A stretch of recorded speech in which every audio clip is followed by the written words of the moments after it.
आदाब, straight line में आपका स्वागत है। और आज हम बात करने आए हैं शेख ज़फ़रुल्लाह से, जो डीडीसी मेंबर है किश्तवाड़ के और मड़वा से जीते हुए हैं।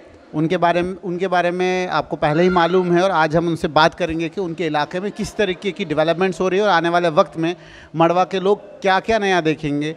क्या फिर वही वादे जो पहले उम्मीदवारों ने किए थे और उसके बाद कोई भी वादा आज तक जो है वो मड़वा के लोगों का पूरा नहीं हुआ। और मड़वा के जो मेन मसला है वो है रास्ते का, क्या रास्ता मड़वा का बनेगा।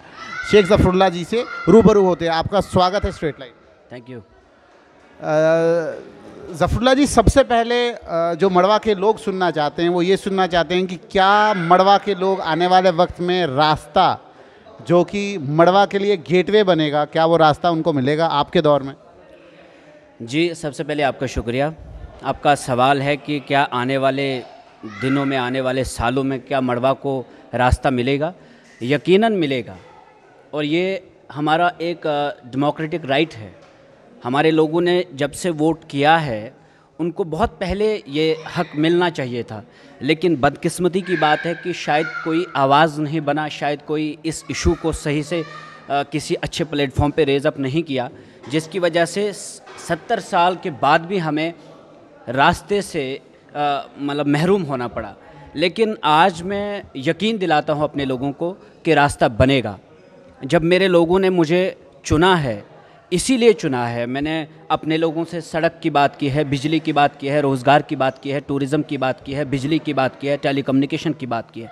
तो ये चीज़ें मिलेंगी और ये चीज़ें मैं इन चीज़ों के लिए सरकार को आमादा करूँगा, उन्हें मनवाऊँगा इन बातों को लेकर कि ज़फ़र जी, देखिए ना, पहले आप जो थे आप एक एक्टिविस्ट थे।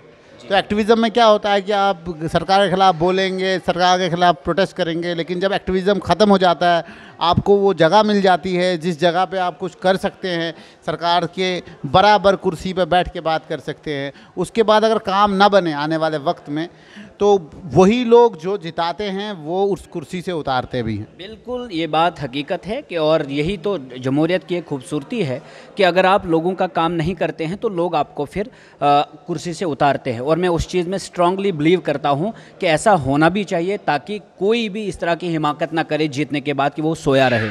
मैं आज भी कहता हूँ कि जितने भी इश्यूज़ को लेकर मैं अपनी आवाम के बीच में दौरान इलेक्शन गया था, वो सारे इश्यूज़ मैं प्लेटफॉर्म पे ला रहा हूँ। एज़ इंडिपेंडेंट सोशल एक्टिविस्ट भी मैं उस वक्त भी ये तमाम तरह के इश्यूज़ उठा रहा था। मैंने 21 दिन मड़वा में हंगर स्ट्राइक भी की थी, और इसी तरह से जगह जगह पे मैंने जाकर अपने तमाम मामलात को रखा। आज भी मैं उन मामलात को लेकर बहुत सीरियस हूँ, और अब तो पब्लिक ने मुझे बाकायदा एक मैंडेट दिया बात करने के लिए। मुझे हर प्लेटफॉर्म पे उन्होंने भेजने की कोशिश की, और आज मैं इस डेमोक्रेटिक पावर को, इस डेमोक्रेटिक मैंडेट का इस्तेमाल करके यकीनन अपने लोगों के लिए आवाज़ बनता रहूँगा और उनके जो इश्यूज़ हैं उनको हल कराऊँगा। तो ज़फ़र साहब, आने वाले वक्त में मड़वा के लोग क्या देखेंगे, क्या नया क्या देखेंगे? देखिए, आने वाले जो पहले एक ज़माना हुआ करता था कि जब हमारे लोग एक पहाड़ पे जाकर एक BSNL टावर का सिग्नल कैच करने की कोशिश कर रहे थे, यकीनन अब वैसा नहीं होगा। अब मेरे लोग मेरे इलाके में बैठकर फ़ोन कॉल लगा सकते हैं, अब वो इंटरनेट पे हमारे बच्चे जाकर पढ़ सकते हैं। आने वाले दौर में ये देखेंगे, आने वाले दौर में मैं आपको अपने घर से बात करूँगा, फ़ोन कॉल करूँगा, आपको वहाँ से फ़ोन करूँगा और कहूँगा कि जनाब आप वीडियो कॉल पे आइए, मैं आपको अपना एरिया दिखाऊँगा, अपना इलाका दिखाऊँगा, आपको मैं अपना तत्ता पानी दिखाऊँगा, आपको मैं अपना मड़वा वर्ड दक्षिण के इलाकों की खूबसूरती दिखाऊँगा। ये आने वाले दिनों में साहब, ये ख्वाब रहेगा कि हकीकत भी होगा? देखिए, ख्वाब दिखाने वाले जो थे वो डूब गए। मैं ख्वाब देखता हूँ, दिखाता भी हूँ, लेकिन मैं यकीन रखता हूँ कि मैं वो ख्वाब देखता हूँ जो मुझे आज भी नहीं सोने दे रहे हैं, और मैं उन ख्वाबों की ताबीर के लिए आज भी लगा हूँ। और यकीनन ये ख्वाब ही नहीं रहेंगे, बल्कि ये हकीकत में बदल जाएंगे, और मेरे लोग बदलाव देखेंगे। मेरे लोग पॉलिटिकल एक वाइब्रेंट सोसाइटी बनेगी। और एक ज़माना हुआ करता था कि आप वोट देते थे, उसके बाद आपके लीडर्स कहाँ जाते थे, क्या करते थे, कोई उनको पूछता नहीं था। आज जाकर देखें कि मेरे इलाके में इतनी वाइब्रेशन हो गई है सोसाइटी की कि आप उन लोगों से भी जिन लोगों ने कभी बात तक नहीं की थी, वो भी आज मतलब पॉलिटिकली अवेयर होने लगे हैं और वो भी बात करने लगे हैं। ये चीज़ हमने अपने इलाके में की और आगे भी आने वाले समय में देखते रहिएगा आप कि हमारे इलाके में पॉलिटिकल सोशल चेंज ज़रूर देखने को मिलेगा। जफर जी, आप उन ताकतों के साथ अभी लड़ रहे हैं जिन ताकतों में एक तो भाजपा है और दूसरी ताकत जो है वो नेशनल कॉन्फ्रेंस है, जिन्होंने सदियों से वहाँ हुकूमत की है। और उस हुकूमत के बाद जो है आप खुद गवाह हैं कि मड़वा के लोगों ने ही जो है तख्ता पलट करके सुनील शर्मा जी को जो है मौका दिया कि वो वहाँ कुछ करें। और उसके बाद आज जो है एक नया चेहरा वहाँ से आज़ाद उम्मीदवार जो है मड़वा से डीडीसी कैंडिडेट जीत के आया है। क्या आपको लगता नहीं है कि एक जब तक हुकूमत की आपको शाबाशी ना हो, जब तक उस हाथ ना हो, तो ये सड़क, बिजली, पानी को लाना जो है तरीके से आपके इलाके में बहुत मुश्किल है। और अब डीडीसी का जो पीछे एक प्रोटेस्ट भी हुआ था कि ओहदा, सैलरी और बहुत सारा प्रोटोकॉल, ये सब की बातें हुई। क्या एज अ डीडीसी जीते हुए कैंडिडेट हैं आप, क्या आप भी इन्हीं के ऊपर जो है ये डिमांड्स के ऊपर जो फोकस कर रहे हैं या आप लोगों के ऊपर फोकस कर रहे हैं? देखिए, पहली बात आपने कहा ताकतें हैं, मैं खुद भी मुझे लोगों ने चुन कर भेजा है, तो डेमोक्रेसी में ताकतवर हम लोग हैं इस वक्त, हम we are the part of the government. और हाँ, मेरे से ऊपर भी गवर्नमेंट में कुछ लोग होंगे, ये डेमोक्रेटिक एक हायरार्किकल वो प्रोटोकॉल हो सकता है। और दूसरी बात आपने कही कि आपने प्रोटोकॉल या स्टेटस मांगा, देखिए ऐसी बात नहीं है कि हम ये कह रहे थे कि आप हमें ये दे दीजिए हम तभी जाकर काम करेंगे, नहीं। हमने ये कहा था कि जिस पोजीशन को लेकर हम डिज़र्व करते हैं आप वो पोजीशन हमें दें, ताकि हमें कहीं मांगना ना पड़े। अब अगर सरकार ने हमें उस लायक हमें बोला कि नहीं तुम्हें ये आप ही के हाथ में नहीं सौंपा जाएगा बल्कि आपको किसी के पास जाकर मांगना पड़ेगा, तो मैं जाऊंगा, मैं भीख मांगूंगा अपने इलाकों के लिए, मैं झोला लेके मैं अपना, मेरा दामन बहुत छोटा हो सकता है लेकिन मेरे इरादे बहुत मजबूत हैं, मैं जाऊंगा, एलजी साहब से भी मिलूंगा, मुझे दिल्ली तक जाना पड़े, मुझे जगह जगह जाना पड़े, मैं अपने लोगों के लिए जाऊंगा और अपने लोगों के जो मसले मसाइल हैं वो सुनाकर उनसे उन्हें आमादा करूंगा कि आपको ये मसला हल करना होगा। आप सफ़र का दायरा सिर्फ मड़वा तक है या मड़वा से आगे भी जाने का सोच? नहीं, देखिए ऐसी बात नहीं है। मैं इस वक्त देखो चिनाब वैली में इतनी ज़्यादा पॉलिटिकल क्राइसिस है, हमारे पास लीडरशिप पता नहीं क्यों चुप बैठी है, इतने बड़े बड़े मसले हमारे पास है। आप देखिए पावर प्रोजेक्ट्स की जहाँ तक बात की जाए, हमारे यहाँ से इनकम जनरेट हो रही है और हमारे यहाँ बिजली जनरेट हो रही है और दिल्ली जा रही है, हरियाणा जा रही है, पंजाब जा रही है, राजस्थान जा रही है और रोज़गार भी उन्हीं लोगों को मिल रहा है, हमारे लोगों को नहीं मिल रहा है, लेकिन कोई इसके ऊपर बात नहीं कर रहा है। तो मैं समझता हूँ कि मैं अपनी जो हदें हैं इनको अब फैलाऊँगा। मैं चाहता हूँ कि मैं चिनाब वैली में एक ऐसी मूवमेंट आने वाले सालों में, आने वाले दिनों में खड़ा करूँ जो मतलब वाकई में एक जेन्युइन मूवमेंट होगी, जो मतलब सरकारों को अपनी बातें मनवाएगी कि हमारे पावर प्रोजेक्ट्स को लेकर आप तो लूट रहे हैं चिनाब वैली को, लेकिन बदले में क्या दे रहे हैं? हमारे नौजवान बेरोज़गार हैं, उनको नौकरी नहीं मिल रही है। हमारे यहाँ मतलब आप देख लीजिए किश्तवाड़ डिस्ट्रिक्ट में सिर्फ अभी तक 30% सड़कें बनी हैं, क्यों नहीं बनी है? CSR का फंड्स NHPC में आता है, कहाँ जाता है आपके पास? आप मुझे बताइए, इतना डैमेज चिनाब वैली को कर रहे हैं आप थ्रू पावर प्रोजेक्ट्स, उसके बाद क्या वो सोशल कॉस्ट आप पे कर रहे हैं? नहीं कर रहे हैं। अगर कर रहे होते तो डेवलपमेंट होती, सड़कें बन रही होती। हर दूसरे लगता है कि इतने बड़े बड़े मगरमच्छ है, कांग्रेस, NC और जो BJP है, मतलब अपने हिसाब से वो उनकी सियासी वोट भी है वहाँ पे, सियासी नीम भी है वहाँ पे। अगर आप एक नई मूवमेंट का आगाज़ करेंगे, क्या आपको लगता है कि लोग, नौजवान और वो बुज़ुर्ग जिन्होंने ज़िंदगी अपनी फ़ना की है इन पार्टियों के पीछे, क्या वो अपने आपके इस ख़यालात से मुतासिर होंगे?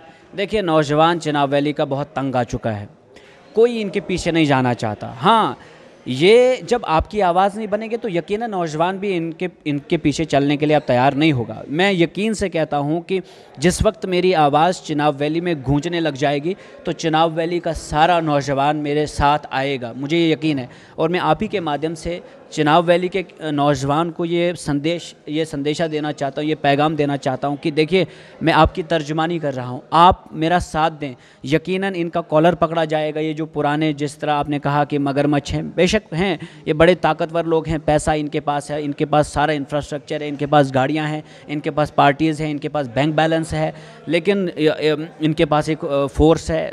बेशक मैं मानता हूँ इस बात को, लेकिन हारते तुम तब हो जब तुम कोशिश करना छोड़ देते हो।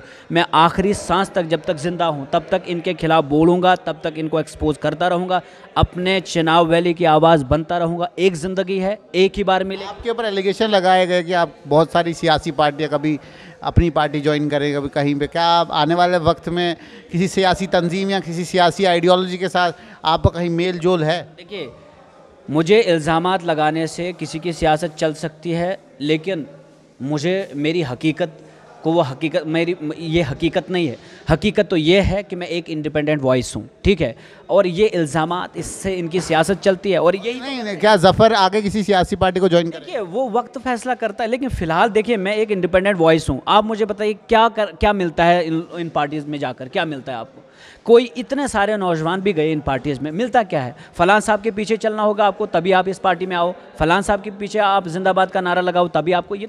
क्या जो इनकलाब का नारा आपने दिया, आपने जितनी भी आपकी स्पीचेस हुई वो बड़ी ही तेज़ स्पीचेस होती हैं, उसमें इनकलाब का नारा हर वक्त आया, उस पर जो है कुछ मुद्दों के ऊपर आप बहुत ज़्यादा बोलते भी हैं, अच्छे तरीके से बोलते भी हैं।